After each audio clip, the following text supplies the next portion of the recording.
Good morning, Falcons. I'm Sophia. And I'm Maddie, and you're watching The Falcon Report. We're almost at the end of the school year, Falcons, and clubs are finally done. There are so many opportunities to find your niche here at Ludlow. Didn't you make a story covering the Robotics Club? Yeah, they've made some incredible progress this year. Take a look. Fairfield Ludlow High School offers a variety of student clubs. Teachers and students can collaborate to start a new club. The FLHS Robotics Club was founded at the beginning of the school year and has already made progress.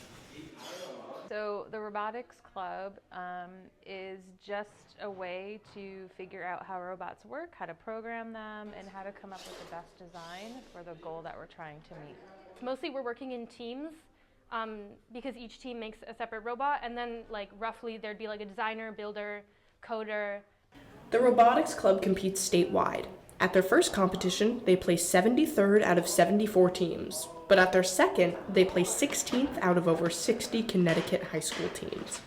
So there is a series of awards that are given. A lot of them are due to the skills that the team has, how many points they score, do they win the competition. But there's the Judges Award, which is reserved for teams who may not be the best, but have the best attitude, are very open and honest, and have good manners and that sort of thing. And it's really an award of integrity. Other teams, they're not really competitive.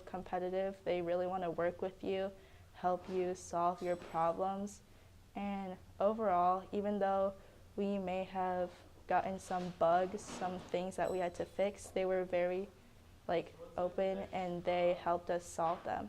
The FLHS Robotics Club is open to anyone, no matter their skill level. They meet every activity and after school in room 30 in the Tech Ed wing.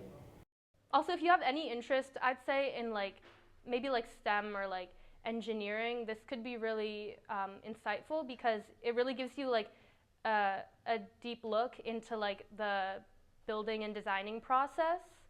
You don't really have to be an expert in anything, even though we call ourselves a team now. There's no really qualification, just show up and be yourself and do what you do best and really be part of the team. We want to grow, we want to do more, and we're hoping to have 2 teams next year. So I wish I could program robots. I know, there are so many chances to do what you like, even academically. Yeah, next year I'm taking Women of the World. That's so cool. I've heard Call of the Wild is a great class too. What's that? Peyton made a story to show us all about it. In my senior year in college, I did a National Outdoor Leadership School course where I spent most of 3 months backpacking and climbing and caving and, going through wilderness areas and learning how to navigate maps and logistics and planning and stuff like that. And it was a really hugely impactful experience for me. I really enjoyed that.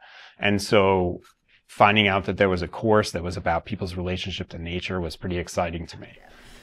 So Call of the Wild is an English elective because it focuses relatively heavily on reading, and we read a lot of different types of genre that have to do with people's experiences in nature, people describing their observations in nature. And I think for students, it offers an opportunity to have assignments where students go out into their local community and pay direct attention to the natural world in ways that they may not have been asked to do before for English class. Going out and doing our listening point assignments where you go to a local open space and you record what you see, what you hear, what it makes you think about.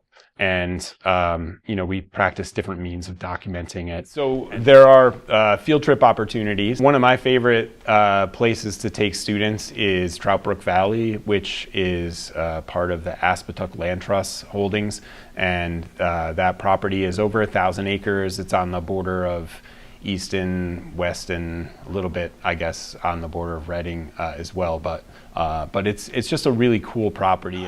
One of the cool things about Call of the Wild as well is that I do often get emails from students that may have graduated 5 years before, 10 years before, in one case, 20 years later, where people will talk about how they think about some of our lessons from class, regularly, right? And, something will happen and it will remind them of something that we did in class when they were in high school. It is often taken by seniors, but it's not only open to seniors. When I have a class of seniors, I try to focus a little bit on how this is relevant to someone who's getting ready to push past this phase of their life into the next one, which all high school students are to some degree.